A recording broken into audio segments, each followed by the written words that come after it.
So mga tol, alam po ng karamihan, nakakatapos lang po ang laban sa ating pambatong WBO Global Super Bantamweight World Champion, angas ng Pinas Janrel Casimero, na ginanap nila sa Ariake Arena, Tokyo, Japan noong buwan ng October 12, kung saan nauwi sa technical draw sa round 4 dahil sa headbutt sa kanyang Noone Yukinori Oguni.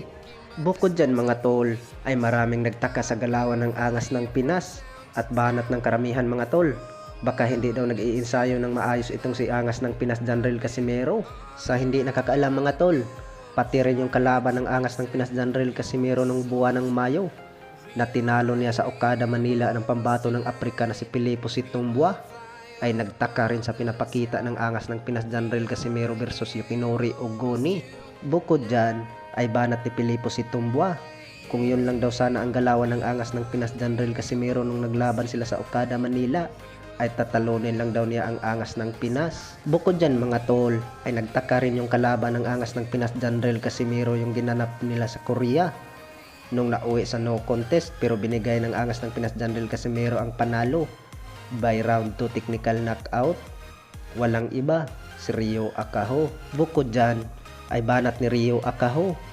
Hindi niya inaasahan mga tol kung yun lang daw ang galawan ng angas ng Pinas Janrel Casimero ang pinapakita sa kanyang kababayan na si Yukinori Oguni, dahil ay hindi naman daw yung galawan talaga ni angas ng Pinas Janrel Casimero mga tol, dahil ay natikman na daw niya ang lakas ng kamao ng angas ng Pinas.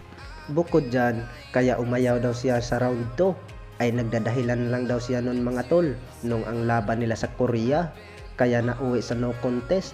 Banat ni Ryo Akaho mga tol, ay hindi daw niya alam ang naramdaman niya pag matamaan siya sa kamao ng angas ng Pinas, ay talagang mahihilo daw siya.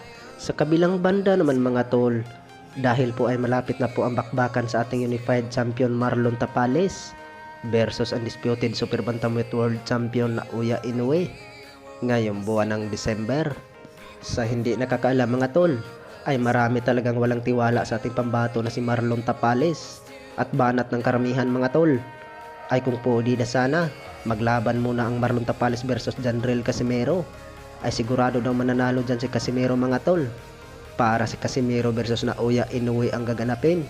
Sa kabilang banda naman mga tol, ay malapit na po ang bigating laban sa Undisputed Lightweight World Champion Devin Haney versus WBC Junior Welterweight World Champion Regis Prograis, nagaganapin sa T-Mobile Arena, Las Vegas, Nevada ngayong buwan ng December 9. Sa hindi nakakaalam mga tol, ay banat ni Devin Haney, easy fight lang daw itong si Regis Prograis, patulogin lang daw niya. Pagkatapos dyan mga tol, ay paghandaan niya yung undefeated pound for pound king na si Terence Bud Crawford. Aakyat daw siya ng 147 pounds sa welterweight division para masagupa niya si Terence Crawford. At dagdag pa ni Devin Haney mga tol, ay sisirain daw ang karir ni Terence Crawford. Ano bang sa tingin niyo mga tol, ay kaya bang pulbusin ni Devin Haney itong si Terence Crawford? So mga tol, maraming salamat sa walang sawang suporta sa Romnet Boxing Sports. Kung sino pag hindi nakasubscribe dyan mga tol, baka pwede tayo makahingi ng subscribe. At meron din tayong Facebook page, Romnet Boxing Sports. So maraming salamat mga tol.